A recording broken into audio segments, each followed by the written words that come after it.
Hi there, I decided to create a blog update on some of the key Litchi updates between May and August this year. So the first one is the DJI Spark is now supported. Then there is support for AFC or autofocus continuous mode, support for tripod mode, and then an on-screen stop button. So all of these are quite handy, and let me take you through them one by one. Okay, so for the DJI Spark, it now works on Litchi except for waypoint and orbit, and I suppose waypoint is huge, so that's a little bit of a downer, but I suppose they'll add it as soon as they can, but at least you can get some of the other flight modes working with the DJI Spark. Right, let's look at the next update, which is AFC, which stands for Autofocus Continuous, which is available for the Mavic, Phantom 4 Pro and X4S. If you look at your camera settings in Litchi, you'll see focus mode, and then you've got manual, auto, and AFC. Manual currently doesn't work. Auto is the default one, and that is where you tap to focus on the screen, and wherever you tap it'll go into focus. And then AFC is where the camera attempts to stay in focus continuously. So I've spoken to Litchi about this, and I've done a bit of research myself, and it seems that AFC is DJI's way to respond to the market where people were forgetting to tap to focus and getting results that were out of focus. You know, you're up in the air and you forget to tap to focus, and you record all this footage, you bring it down, and you see some focus issues. So AFC was designed to solve that, and for example, if you adjust your gimbal, it will cause AFC to refocus. Now, AFC is a great idea. The problem is, and this is what Litchi tell me, is that on occasion it can get it wrong. So I don't know if you've ever noticed with DSLR cameras, when they record video, they run in AFC mostly by default, and occasionally, like if you watch an interview, you'll see the interviewer in focus and then for a brief second out of focus and then back in focus. So AFC is sort of like a solution, but I'm not sure if it's the best solution, and this is really a personal preference.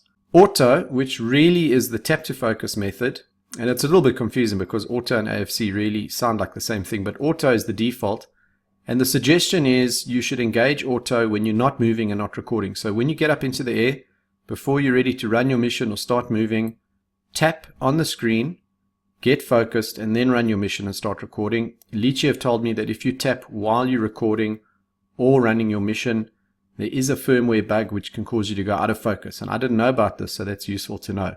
Next is tripod mode, available on the Spark, Mavic, Phantom 4 Advanced to Pro, and Inspire 2. So you will find this in FPV, which is your default flight mode in Litchi, and it just sits above course lock. And when you tap tripod mode, it'll put a little no entry sign over the icon, and that means you're in tripod mode. The maximum speed you're going to get is 5 to 6 kilometers per hour, and that's when you push your right stick all the way to the outer extremities. Now, why would you use tripod mode? Well, the cool thing about tripod mode is it's very slow.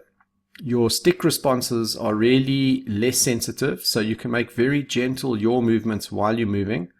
But it's really ideal for fixed shots in straight lines where you've got nothing else going on. So let's just say you want to do a tracking shot, a sideways shot of a building. That's fine. All you have to do is face the building, set up the shot, go into tripod, push your right stick to the right or the left, and you will fly in a perfect, solid, straight line at a continuous speed of about 5 to 6 kilometers per hour. So this is the one mode where you can fly on the sticks and you're not going to see noticeable changes or movements, but you're at a fixed speed and it's pretty slow. However, for those kind of tracking shots or very specific shots like for real estate where you want to just cover a straight line and really slowly, tripod is a very, very useful mode and worth trying out. Okay, finally an on-screen stop button available in waypoint, orbit, pano, focus, and track. And why is this so cool?